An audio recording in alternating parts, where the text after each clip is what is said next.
जैसा कि आप लोगों ने टाइटल थंबनेल में देख लिया है, Uttar Pradesh public service commission UPPSC की तरफ से 2026 अपर सबऑर्डिनेट की यानी कि उत्तर प्रदेश की जो सबसे बड़ी जो आपकी पोस्ट होती हैं यूपीपीएससी अपर की, उसका नोटिफिकेशन आ चुका है 2026 के लिए।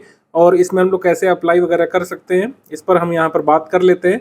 वेबसाइट से कैसे आप अप्लाई कर सकते हैं, अपने घर पर किसी भी पुराने टैबलेट से, मोबाइल फ़ोन से कैसे आप अप्लाई कर सकते हैं, इसके बारे में बात कर लेते हैं। आईफोन से कोशिश थोड़ा सा अवॉइड करिएगा, है ना। आप किसी एंड्रॉयड मोबाइल से जो है उसको करिएगा, एंड्रॉयड टैबलेट से करिएगा। विंडोज़ पीसी अगर आपका है तो भी सिमिलर प्रोसेस यहाँ पे वर्क कर जाएगी। कैफ़े वाले से कराने की मेरे हिसाब से ज़रूरत नहीं है, क्योंकि पास्ट टाइम्स में देखा गया है कि कैफ़े वाले आपकी डिटेल गलत भर देते हैं, उससे फिर आपको लंबे समय तक का खामियाजा भुगतना पड़ जाता है।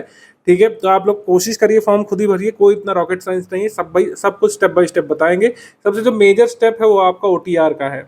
मेजर स्टेप यहाँ पर ओटीआर का है, मैं आपको बता दूं। ओटीआर जो है यहाँ पर आप लोग प्राप्त कर लीजिए। कोई भी अगर यूट्यूब वाला क्लेम कर रहा है कि बिना ओटीआर के फॉर्म भर सकते हैं, सिर्फ फर्जीवाड़ा है। ऐसा कभी नहीं होगा, ओटीआर तो आपको भरना ही पड़ेगा, ये रिक्वायरमेंट है एग्जाम की। ठीक है, तो ओटीआर आपको भरना पड़ेगा। ओटीआर के लिए यहाँ पर गेट ओटीआर नंबर पे आप जा सकते हैं। गेट ओटीआर नंबर में आपको कुछ चीज़ें यहाँ पे फिलअप करनी है। ये क्या क्या चाहिए रजिस्ट्रेशन के लिखा है, एक वैलिड ईमेल आईडी, एक वैलिड मोबाइल नंबर चाहिए, आधार नंबर के लास्ट 6 डिजिट चाहिए, और आपकी पर्सनल डिटेल चाहिए। वही पर्सनल डिटेल आगे भी काम करेगी। यहाँ पर ओटीआर के बेनिफिट दिए हुए हैं, जैसे कि आपको एक ही बार अपनी जानकारी दर्ज करना है, फोटो हस्ताक्षर भी एक ही बार अपलोड करना है। अभी मैं अपना फॉर्म भर के आपको पूरा सब कुछ दिखाऊंगा। फॉर्म भरने से लेकर फाइनल प्रिंट निकालने तक, पेमेंट कैसे करना है, डिटेल कैसे भरना है, पोस्ट कैसे सिलेक्ट करना है, क्या क्या सिलेक्ट करने का ऑप्शन आता है, क्या एग्जाम सेंटर का भी ऑप्शन आता है, नहीं आता है, सब कुछ एक बार हम बताने वाले हैं आपको। 17-18 मिनट तक वीडियो बनेगा, आराम से इत्मीनान से देखिए, सब कुछ आपको समझ में आ जाने वाला है।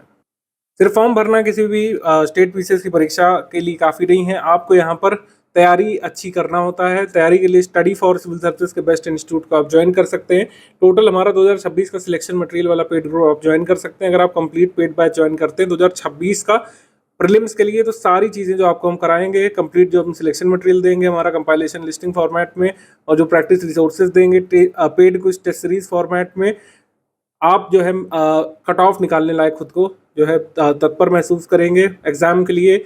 आपने देखा 2024 में काफ़ी कम कट ऑफ गया है, 101 ही गया है। 90-95 सवाल की आपको तैयारी करनी है। स्टडी फॉर सिविल सर्विस के टोटल मटेरियल से 125 से 135 सवाल तक एग्जाम में आते हैं, जो इनफ है, मोर देन इनफ है। अगर आप स्टडी फॉर सिविल सर्विस द्वारा पढ़ाए गए चीज़ों को 70 से फिर 75-80% भी कंप्लीट कर लेते हैं, तो यहाँ पर कट ऑफ अभी भी निकाला जा सकता है। इन गिवन नंबर्स में से किसी भी एक पर व्हाट्सएप मैसेज डाल करके आप क्वेरी प्राप्त कर सकते हैं UPPSC selection oriented 2026 paid batch के बारे में। चलिए, ज़्यादा टाइम वेस्ट नहीं करते हैं। जिन लोगों को ओटीआर भरना देखना है, ओटीआर के लिए मैंने एक वीडियो बनाया हुआ है।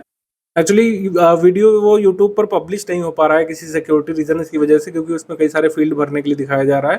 तो आप टेलीग्राम में हमसे वो वीडियो मांग सकते हैं। हम यहाँ पर बता रहे हैं ओटीआर भरने के बाद किस तरीके से आप लोग अपना फॉर्म कंप्लीट कर सकते हैं। ओटीआर सबसे पहला स्टेप है। ओटीआर एक बार अगर आप भर चुके हैं तो आपको बस होम पेज पे आ जाना है। होम पेज पर आ जाने के बाद आपको आ जाना है कैंडिडेट डैशबोर्ड लॉगिन पे। मतलब जिन लोगों का ओटीआर हो चुका है उनको फॉर्म भरने के लिए यहाँ पे आना पड़ेगा। इसी फील्ड पे आकर के आप जो है इस एग्ज़ाम के लिए भर पाएंगे। जो 2026 का नोटिफिकेशन आया है उसके लिए फॉर्म भरेंगे यहाँ से। इस पर जब आ जाइए, अपना ओटीआर डाल दीजिए। यहाँ पर ओटीआर नंबर आप डाल देंगे, यहाँ पे प्रोसीड पे क्लिक कर देना है। तो आप देखेंगे अगर आपका ओटीआर नंबर करेक्ट है तो यहाँ पर आपका एप्लीकेंट नेम दिखाएगा, है ना, मदर फादर्स नेम दिखाएगा, mother's name, gender, home state, home district, general category यहाँ पे शो करने लगेगा। यहाँ पर क्लिक हेयर टू ऑथेंटिकेट जो दिखा रहा है, इस पर अब आपको आ जाना है। क्लिक हेयर टू ऑथेंटिकेट पे आ जाना है आपको। ठीक है, यहाँ पे आपको अपना पासवर्ड डाल देना है। पासवर्ड कुछ लोगों को याद नहीं होगा, कुछ तेजस्वी लोग हैं मेरे जैसे जिसको अपना पासवर्ड नहीं याद है। नहीं याद है तो क्या करना है, आप ओटीपी के थ्रू कर सकते हैं। कोई इसमें दिक्कत वाली बात रहेगी नहीं। आपने जिस भी नंबर से ओटीआर किया है उसके ओटीपी के थ्रू यहाँ पे कर सकते हैं। यहाँ पर थ्रू ओटीपी यहाँ पे चूज़ कर लीजिए आप। ये थ्रू ओटीपी हो गया। ठीक है, तो सिलेक्ट ओटीपी डिवाइस, यहाँ पे मोबाइल, पहले मेल पे होता था लेकिन अब जो है ओटीपी सिर्फ और सिर्फ जो है मोबाइल से ही ले रहे हैं। ठीक है, तो यहाँ पे गेट ओटीपी पे क्लिक कर देते हैं। लास्ट ईयर मेल का भी ऑप्शन था, मेल का ऑप्शन अब हट चुका है। ठीक है, तो यहाँ पर गेट ओटीपी कर देते हैं। गेट ओटीपी के बाद आपका ओटीपी मांगेगा। आपके पास अपना मोबाइल डिवाइस होना चाहिए मौजूद, जो ओटीपी जिससे आप प्राप्त कर सकें। ओटीपी जो है 10 मिनट के लिए वैलिड रहता है, तो ओटीपी आप यहाँ पे डाल दीजिए। ठीक है, मेरा ओटीपी 802-018 आया है, इसको डाल देता हूँ, आपके लिए अलग अलग आएगा। अब पुटअप कर देते हैं 802-018, ये ओटीपी है। वेरीफाई हो गया, प्रोसीड पे क्लिक कर दीजिए अब वेरीफाइड के बाद, है ना। इसके बाद जो है आप यहाँ पर देख सकते हैं कौन कौन से पास्ट के एग्जामिनेशन है। जैसे 2025 वाला दिखा रहा होगा आपका, जो लोग 2025 वाला कर चुके हैं। इसके बाद आपको क्लिक कर देना है अप्लाई ऑनलाइन पे। अप्लाई ऑनलाइन पे एक बार यहाँ पे क्लिक कर दीजिएगा। अप्लाई ऑनलाइन पर क्लिक करने के बाद आपके सामने ऑप्शन आ जाएगा भाई, यहाँ पर देख सकते हैं जो लेटेस्ट नोटिफिकेशन है आयोग का, कंबाइंड स्टेट अपर सबऑर्डिनेट सर्विसेज एग्जामिनेशन, इसका डेट वगैरह देख लीजिएगा। फी डिपोजिशन डेट जो है ये है, तो हमको पहले ही इसको कंप्लीट कर लेना है। Last date of fee reconciliation 3 अगस्त, तो उससे पहले ही कर लीजिएगा। यहाँ पर अब आपको लास्ट कॉलम पे आ जाना है अप्लाई पर, इस पर आ जाना है, अप्लाई पर आ जाना है। अप्लाई पर क्लिक करने के पश्चात यहाँ पर आप देखेंगे ये पीसीएस के लिए करना है। यहाँ पर नंबर ऑफ वैकेंसी कितनी 500 दिखा रहा है, निश्चित तौर पर इससे ज़्यादा ही रहेगी प्रीलिम्स तक। बहुत इस बार अच्छा मौका है, आप लोग चूकिएगा नहीं, मौके का फ़ायदा उठाइए। और अगर आपकी प्रिपरेशन अभी भी कमज़ोर है, 2026 वाला जो है यूपीपीएससी का स्टडी फॉर सिविल सर्विस का बैच आप ज्वाइन कर सकते हैं। प्रीलिम्स बिल्कुल टारगेटेड कट ऑफ वाला बैच है ये। कट ऑफ निकालने के लिए जो भी जरूरी है 2026 के लिए सब कुछ यहाँ पे दिया जाएगा। अगर आप 7 से 8 घंटे निकाल करके इसको स्टडी कर लेंगे, प्रीलिम्स से रुकेगा नहीं 2026 वाला, आप अपनी गारंटी खुद बनेंगे। गारंटी क्या है कि आप हमारे स्टडी मटेरियल को अगर अच्छे से पढ़ते हैं 6 से 8 घंटे डेली और सारे पेड क्विज लगाते हैं, टेस्ट सीरीज सॉल्व करते हैं, तो निश्चित तौर पर सिलेक्शन आप खुद प्राप्त कर सकते हैं। ठीक है, तो ऑथेंटिकेट यहाँ पे कर लेते हैं। ऑथेंटिकेट करने के बाद यहाँ पर ऑथेंटिकेट विद OTR सर्वर यहाँ पे दिखाएगा, ऑथेंटिकेट विद OTR सर्वर। और ये एज कैलकुलेशन का भी देखिए स्पष्ट तौर पर दे रखा है। एज कैलकुलेशन की डेट क्या है, 1/7/2026 है, इस 2026 की वैकेंसी के लिए, तो इसी से अपनी एज कैलकुलेट करिएगा। ठीक है, यहाँ authenticate with OTR server, have you completed OTR registration, तो ऑब्वियसली येस यहाँ पर करेंगे हम लोग। इस विंडो पर कर देंगे येस, गो कर देंगे। इंटर OTR नंबर फिर से मांग रहा है, डाल देंगे, इसमें कर देंगे भाई प्रोसीड। ठीक है, क्लिक हेयर टू ऑथेंटिकेट पे कर देंगे। एक बार पासवर्ड मांग रहा है, OTP के थ्रू कर देंगे, गेट OTP, फिर से OTP डालने के बाद यहाँ पे वेरीफाई कर दीजिए, यहाँ पे प्रोसीड कर लीजिए।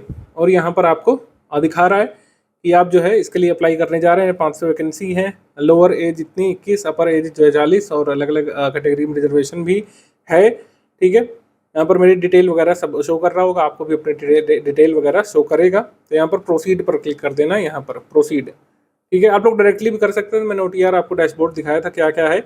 अब देखो आपको यहाँ पर आपकी क्या दिखाएगा, इन्फॉर्मेशन वगैरह दिखाएगा, कैंडिडेट पर्सनल इन्फॉर्मेशन, कोई कहाँ रहता है ना, ये सारी चीज़ें, हाई स्कूल कहाँ से किया, बैचलर डिग्री कहाँ से करी। अब यहाँ पर ये बहुत ज़रूरी है, एसेंशियल क्वालिफिकेशन डिटेल जो है ये हर साल आपको येस करना पड़ता है, क्योंकि बैचलर डिग्री यहाँ पर मैंडेटरी है पीसीएस के लिए। Bachelor degree from any recognised university और equivalent qualification up to date of the receipt of the application. ठीक है, आपको यहाँ पे येस करना है। अच्छा, कुछ लोग पूछते हैं कि सर फाइनल ईयर है तो कर सकते हैं। अगर लास्ट डेट ऑफ जो है रिसिप्ट ऑफ एप्लीकेशन तक अगर आपके पास डिग्री आ चुकी है तो ही आप जो है अप्लाई कर सकते हो, ये ध्यान रखिएगा। यहाँ पे येस कर दीजिए, नो से आगे नहीं बढ़ेगा। ठीक है, तो क्या आप जो है एज रिलैक्सेशन सीख कर रहे हैं, ठीक है, मंडी परिषद के लिए या फिर मार्केटिंग ऑफिसर के लिए, तो यहाँ पर येस करिएगा, अदरवाइज नो कर दीजिएगा। ठीक है, finance and account officer urban department में आप सीख कर रहे हैं अगर जो है एज रिलैक्सेशन, तो यहाँ पर येस करिएगा, अदरवाइज नो कर दीजिएगा। क्या आप जो है एज रिलैक्सेशन क्लेम करना चाहते हैं CM फेलोशिप्स प्रोग्राम के अंतर्गत? ये आपको पता है इस साल CM फेलोशिप्स प्रोग्राम में जो लोग पार्टिसिपेट किए हैं उनको एज रिलैक्सेशन थोड़ा सा मिल रहा है, तो इसको अगर आप उससे किए हैं तो येस कर दीजिएगा, अदरवाइज यहाँ पर नो चूज़ कर लीजिए। मैं यहाँ पर नो चूज़ कर ले रहा हूँ और फिर यहाँ पर वेरिफिकेशन कोड डाल देना। वेरिफिकेशन कोड यही है जो आपको यहाँ पे शो हो रहा है, जो N है ना, NDQ9C, यही आपको डाल देना है इसमें। ठीक है, फिर आपको कह रहा है कि काइंडली प्रोसीड। इस पर देखिए प्रिंट वगैरह लेते रहना है, कहाँ पे कौन सा प्रिंट निकालना है मैं आपको सब बताता हुआ चलूँगा। ठीक है, kindly proceed for candidate dashboard, yes, ये सही, हमने ऑथेंटिकेट कर दिया। ठीक है, अब देखेंगे यहाँ पे क्या आ गया। यहाँ पर PCS ACF RFO एग्जामिनेशन जो है, PCS अपर सबऑर्डिनेट एग्जामिनेशन जो है, PCS एग्जामिनेशन 2026 वाला आ गया ये। ठीक है, ये 2025 वाला नीचे है, या फिर RO जो भी आप दिए होंगे ये नीचे दिखेगा। ठीक है, तो 2000 जो है ये 26 वाला एग्जामिनेशन यहाँ पर सबमिट डिटेल फिल पार्ट 2, यहाँ पे क्रॉस लगा हुआ है तो इसका मतलब यहाँ पे डिटेल भरना बाकी, यहाँ पे भी क्रॉस लगा है, यानी फी डिपॉजिट नहीं हुई है। एप्लीकेशन का डेट टाइम सबमिशन अभी क्रॉस लगा हुआ है। एप्लीकेशन स्टेटस यहाँ पे क्या शो कर रहा है, इनकम्प्लीट, लेकिन अब ये पूरा कंप्लीट शो करेगा, बकायदा आप उसका प्रिंट भी निकाल सकते हैं, सब आपको बताएंगे। यहाँ पर सबमिट डिटेल पे यहाँ पर क्लिक कर देंगे हम लोग। सबमिट डिटेल पर क्लिक करने के पश्चात देखेंगे यहाँ पर जो है आपको सारा आपका इन्फॉर्मेशन शो करेगा, फोटो सिग्नेचर वगैरह शो करने लगेगा, है ना। आपको सारी इन्फॉर्मेशन एक बार देख लेना है। Bachelor degree yes. अच्छा, ये प्रेफरेंशियल क्वालिफिकेशन जो है इसको ध्यान से पढ़िएगा, कई लोग इसको मिस कर देते हैं, खासकर जो कैफे फॉर्म भरते हैं। क्या आपने बीएड डिग्री की है, क्या आपने जो है एमएड पीएचडी की, एमफिल की एजुकेशन पर, पोस्ट ग्रेजुएशन अगर आपका है, ठीक है, जो है एग्री इकोनॉमिक्स में, एग्री मार्केटिंग में, एमबीए है अगर आपका, जो है इक्विवेलेंट डिग्री है, ग्रामीण क्षेत्र में महिलाओं बच्चों के मध्य कल्याण कार्य का अनुभव अगर आपको प्राप्त है तो उसको आप भरिए, ठीक है। क्या आपने आर्मी में सर्व किया है तो इसमें आप भरिए, टेरिटोरियल आर्मी में सर्व किया है। क्या आपके पास एनसीसी का बी सर्टिफिकेट है तो इसमें आप भर सकते हैं। तो इसमें आपको नो मतलब जो है येस या नो करते जाना है, ठीक है। अगर आपका येस है तो आप येस करिएगा, मेरा वो ये कॉपी मत करिएगा, ये आपको देखना है कि आपको ये भरना है कि नहीं भरना है, ठीक है। इसके बाद जो है अब आपको अपने सब्जेक्ट भरना है, ये बहुत ध्यान से ये वाला पोर्शन आपको फिलअप करना है, ठीक है। और साथ ही जो है इसमें कुछ स्पेशल क्वालिफिकेशन वाले पोस्ट है। कई लोग मुख्य परीक्षा में पछताते हैं, भाई ध्यान रखिएगा, अगर आपके पास जो भी क्वालिफिकेशन है, जैसे principal government intermediate college boys girls, इसके लिए देखिए क्या मांगा है। इसमें मांगा है post graduation degree from any university deemed university established by law, और सेकंड क्या मांगा है, बैचलर डिग्री, बीएड डिग्री यहाँ पर होना चाहिए, बीएड की डिग्री, और regular appointment in high school intermediate classes और higher classes in any university और कॉलेज एस्टेब्लिश्ड बाय लॉ, ठीक है। 3 साल का आपको चाहिए यहाँ पर, ठीक है। मिनिमम एज यहाँ पर 30 ईयर्स है। और AIDOS के लिए भारत द्वारा विधि द्वारा स्थापित आपको पोस्ट ग्रेजुएशन चाहिए। सीनियर लेक्चरर के लिए आपको जो है पोस्ट ग्रेजुएट डिग्री चाहिए। श्रम प्रवर्तन अधिकारी के लिए जो है आपको अर्थशास्त्र, समाजशास्त्र, वाणिज्य के साथ स्नातक उपाधि, और विधि, श्रम, श्रम कल्याण, श्रम विधि, वाणिज्य आदि के लिए। असिस्टेंट लेबर कमिश्नर के लिए अगर आप एलिजिबल होना चाहते हैं तो विधि द्वारा आपको किसी विश्वविद्यालय से अर्थशास्त्र, समाजशास्त्र, वाणिज्य, विधि, श्रम संबंध, श्रम कल्याण, ठीक है, समाज कार्य कल्याण, व्यापार प्रबंधन, कार्मिक प्रबंधन में स्नातक की उपाधि चाहिए, ठीक है। डिस्ट्रिक्ट प्रोबेशन ऑफिसर DPO में के लिए आपको साइकोलॉजी या सोशलॉजी में या फिर सोशल वर्क में जो है आपको क्या चाहिए, यहाँ पे पोस्ट ग्रेजुएट डिग्री चाहिए, यहाँ पे स्नातकोत्तर उपाधि आपको चाहिए, ठीक है। या फिर सरकार द्वारा उसके समकक्ष अर्हता, या फिर सामाजिक कार्य की किसी मान्यता प्राप्त संस्था से सामाजिक कार्य की किसी स्नात शाखा में स्नातकोत्तर डिप्लोमा आपको चाहिए। Officer on special duty computer के लिए आपको कंप्यूटर इंजीनियरिंग के लिए ग्रेजुएशन चाहिए। तो ये आप मतलब कुल मिला करके जो स्पेशल पोस्ट है उसकी क्वालिफिकेशन यहाँ पे देख लीजिएगा। और डू यू नो देवनागरी लिपि, इसमें हर हाल में यस ही करना है। ये ऑब्वियसली आपको मुख्य परीक्षा में आपका अपना हिंदी पेपर भी देना है 150 मार्क्स का, जिसकी तैयारी भी हम लोग करा रहे हैं, ठीक है। तो इसमें आप लोग चूज़ करिएगा, क्योंकि ये सिलेक्ट किए बिना आगे नहीं बढ़ेगा। फिर आप अपने यहाँ पे विषय भर लीजिएगा कि आपके क्या विषय हैं, यहाँ पर ग्रेजुएशन लेवल पर क्या विषय आपके रहे हैं। कुछ लोग कहेंगे सर मेरा विषय नहीं दिया हुआ, तो उसमें तुरंत जो है अदर्स पे आप चूज़ कर सकते हैं, ठीक है। जैसे अदर सब्जेक्ट आप चूज़ कर सकते हैं, जैसे आपका विषय नहीं गिवन है इसमें, तो आप अदर सब्जेक्ट यहाँ पे लिख दीजिएगा, इसमें कोई दिक्कत वाली बात नहीं रहेगी, क्योंकि मुख्य परीक्षा में सब फिर से भरना है। मैं अपने विषय मान लीजिए भर लेता हूँ, ठीक है। जो जो गिवन है वो आप भर लीजिए यहाँ पे। जैसे जूलॉजी बॉटनी है, अगर मेरा इसमें जूलॉजी अदर सब्जेक्ट हमने भर लिया है, क्योंकि बॉटनी गिवन नहीं था इसमें। और पोस्ट ग्रेजुएशन में आप जो है इसमें अगर आपका है तो आप यहाँ पे फिलअप करिएगा, अदरवाइज यहाँ पे नो कर दीजिएगा, ठीक है। और फिर यहाँ पर आपको जो है करना है येस करना है, तभी आगे बढ़ेगा। डिक्लेरेशन येस, और फिर आपको वेरिफिकेशन कोड अपना पुटअप कर देना है यहाँ पे। वेरिफिकेशन कोड डालने के बाद प्रीव्यू फॉर्म पे यहाँ पे क्लिक कर देना है, ओके कर देना है, ठीक है। अब यहाँ पे एडिट का ऑप्शन है, आप अभी भी इसको देख सकते हैं क्या भरा है क्या नहीं भरा है, क्योंकि कई बार सर्वर की वजह से गलत भर जाता है ना। तो आप अपने सब्जेक्ट देख लीजिएगा, सब्जेक्ट में ही सबसे ज़्यादा गलती होती है। कई लोग कहते हैं सर सब्जेक्ट गलत भर गया, तो सब्जेक्ट देख लीजिएगा, पोस्ट ग्रेजुएशन के सब्जेक्ट देख लीजिएगा, है ना। एज रिलैक्सेशन आपको चाहिए कि नहीं चाहिए, ये सब देख लीजिएगा। बाकी सब ये ऑलरेडी भरा रहता है, ठीक है। फोटो सिग्नेचर वाला अपना देख लीजिएगा सेक्शन। फिर जो है आपको सबमिट एप्लीकेशन फॉर्म पे यहाँ पे क्लिक कर देना है, ठीक है। अब यहाँ पे do want to proceed for fee payment यहाँ पे क्लिक कर देना है। तो प्रोसीड फॉर फी पेमेंट यहाँ पे आप कर दीजिएगा। 125 रुपये यहाँ पर फीस आपको फिलअप करनी पड़ेगी। जैसे ही आप यहाँ पर पहुँच जाएंगे, एक SMS भी आप प्राप्त करेंगे। एक जो है SMS भी आपके OTR वाले रजिस्टर्ड नंबर पे आया होगा कि 125 रुपये आप फिलअप करेंगे तो ये फॉर्म कंप्लीट माना जाएगा। तो फी पेमेंट पे यहाँ पे येस पे क्लिक कर देंगे और आगे बढ़ जाएंगे भाई इसमें, है ना। प्री पेमेंट पर यहाँ पर कई सारे आपके ऑप्शन यहाँ पे शो करेगा, आप किसी भी उससे पेमेंट कर सकते हैं। यहाँ पर आप यूपीआई कर सकते हैं, किसी से भी मतलब कर सकते हैं इसमें, ठीक है। तो इससे जैसे ये आ रहा है तो आप इसमें इसको स्कैन करके अपने किसी भी ऐप से उसमें पे कर सकते हैं। जैसे मैं यहाँ पे किसी भी मतलब अपने यूपीआई ऐप से कर रहा हूँ, तो इसमें करने के बाद जो है मैं आपको लाइव करके दिखा रहा हूँ बाकायदा पेमेंट हो चुका है मेरे फ़ोन से, है ना।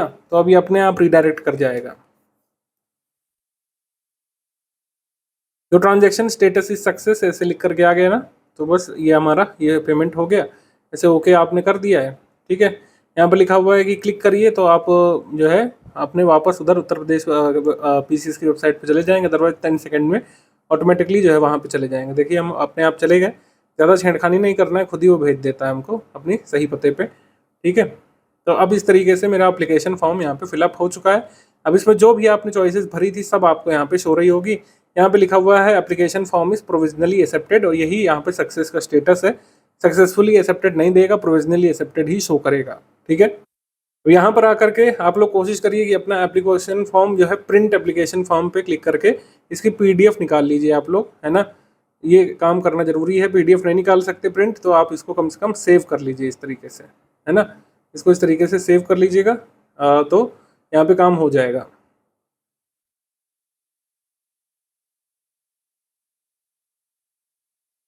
तो एप्लीकेशन फॉर्म यहाँ पे प्रिंट आप कर लीजिएगा, और इस तरीके से आपका एप्लीकेशन फॉर्म यहाँ पे फिलअप हो चुका है। और आप जो है अपनी तैयारी में जुट जाइए। इतना कोई ज़्यादा रॉकेट साइंस इसमें था नहीं। आपको अपनी बस OTR करने के बाद अपनी पोस्ट वगैरह सेलेक्ट करना होता है, अपना ग्रेजुएशन पोस्ट ग्रेजुएशन के विषय डालने होते हैं, यही मेन एंट्री होती है। आपको मैं बता दूं कि जैसे कुछ लोग पूछेंगे कि सर क्या सेंटर चूज करने का ऑप्शन आता है, तो नहीं, आयोग अपने हिसाब से उत्तर प्रदेश में कहीं पर भी आपको सेंटर देगा, सेंटर चूज करने का ऑप्शन नहीं आता है इसमें। आई रिपीट, सेंटर चूज करने का ऑप्शन नहीं आता है फॉर्म भरते समय, और ना ही लैंग्वेज आपको चूज करने का ऑप्शन आता है, ठीक है। लैंग्वेज भी आप नहीं भर सकते हैं, आपको बस अपनी पोस्ट वगैरह चूज करने का और सब्जेक्ट वगैरह भरने का ऑप्शन आता है। अगर मैं बता दूं कि स्टडी फॉर सिविल सर्विसेज का कंप्लीट पेड बैच हमारा चल रहा है, कंप्लीट पेड बैच आप ज्वाइन कर सकते हैं, ठीक है। कंप्लीट पेड बैच अगर आप ज्वाइन कर लेंगे तो पूरी तैयारी यहाँ पर आपकी हो जाएगी 2026 प्रीलिम्स की। प्रीलिम्स 2026 की पूरी प्रिपरेशन यहाँ पे आपकी हो जाएगी, और इस तरीके से आप तैयारी यहाँ पे शुरू कर लीजिए, जुट जाइए बिल्कुल। दिसंबर फर्स्ट वीक 2026 के लिए बहुत बहुत शुभकामनाएं आपको।